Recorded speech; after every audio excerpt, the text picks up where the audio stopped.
एक गांव में ब्राह्मण दंपति रहते थे। दंपति के 2 बेटे और 2 बहुएं थीं। बहुओं को लंबे समय के बाद बेटे हुए। इतने में शीतला अष्टमी का पर्व आया। घर में पर्व के अनुसार ठंडा भोजन तैयार किया गया। दोनों बहुओं के मन में विचार आया कि यदि हम ठंडा बासी भोजन लेंगी तो बीमार होंगी, बेटे भी अभी छोटे हैं। इस विचार के कारण दोनों बहुओं ने चोरी छिपे पशुओं के दाने तैयार करने के बर्तन में गुपचुप 2 बाटी तैयार कर ली।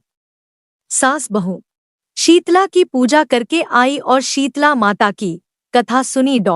बाद में सास शीतला माता के भजन करने बैठ गई, लेकिन दोनों बहुएं बच्चे रोने का बहाना बनाकर घर आ गईं। दाने के बर्तन से गरम गरम रोटला निकाला, चूरमा किया और पेट भर कर खाना खाया। सास ने घर आने पर बहुओं से भोजन करने के लिए कहा।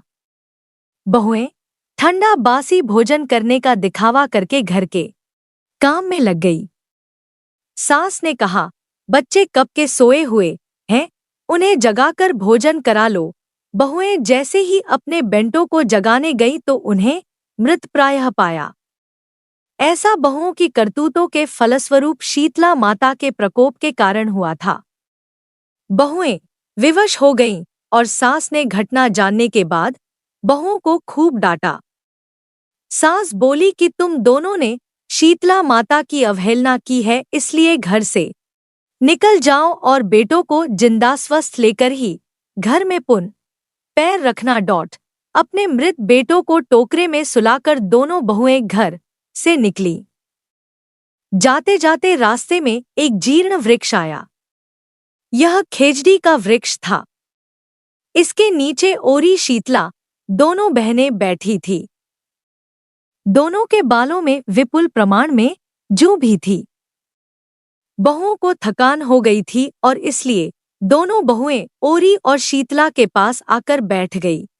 उन दोनों ने शीतलाओरी के बालों से खूब सारी जूं निकाली।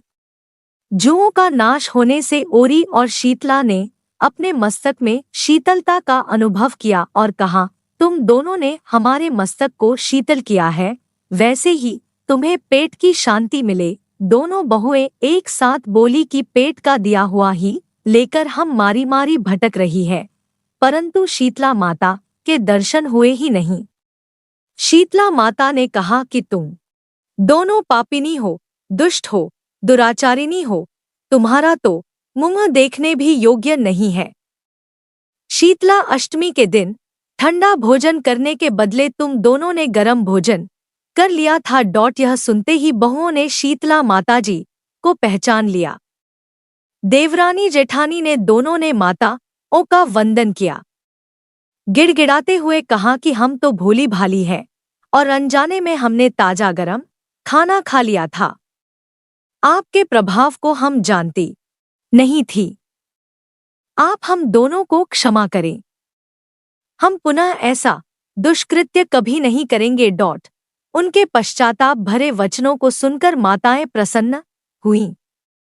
शीतला माता ने मृतक बालकों को जीवित कर दिया। बहुएं तब बच्चों के साथ लेकर आनंद से पुनः गांव लौट आईं। गांव के लोगों ने जाना कि दोनों बहुओं को शीतला माता के साक्षात दर्शन हुए।